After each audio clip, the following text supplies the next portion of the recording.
Hello guys, আসসালামু আলাইকুম। আজ আপনাদেরকে দেখাবো পাকা আম মাখার রেসিপি।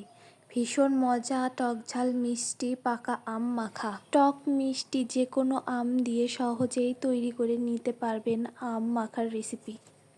তো দেখতেই পাচ্ছেন একটা একটা করে আমি আমের খোসাগুলো ছাড়িয়ে নিচ্ছি। আমরা অনেকেই আছি বেশি পাকা আম খেতে চাই না। বেশি পাকা আম দিয়ে সহজেই কিন্তু আপনারা কয়েক মিনিটে পাকা আমের মাখাটা তৈরি করে নিতে পারবেন। তো দেখতেই পাচ্ছেন আমের খোসাগুলো ছাড়ানো আমার প্রায় শেষ। এখন নিব আমি আমের উপকরণ। আমরা একটু ঝালটা বেশি খাই, তো মরিচটা বেশি নিলাম। আপনারা যে যেমন খান তেমন নেবেন। পরিমাণ মতো লবণ, চিনি, ধনিয়া জিরা গুঁড়া আর তেল। যে যেমন খান তেমন নেবেন। সব কিছু মিক্সড করে আমগুলো মেখে নেব। ভীষণ মজা এই পাকা আম মাখা, একবার খেলেই বুঝতে পারবেন।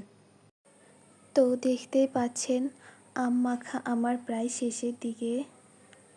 আমি একটা খেয়ে দেখব কেমন হয়েছে।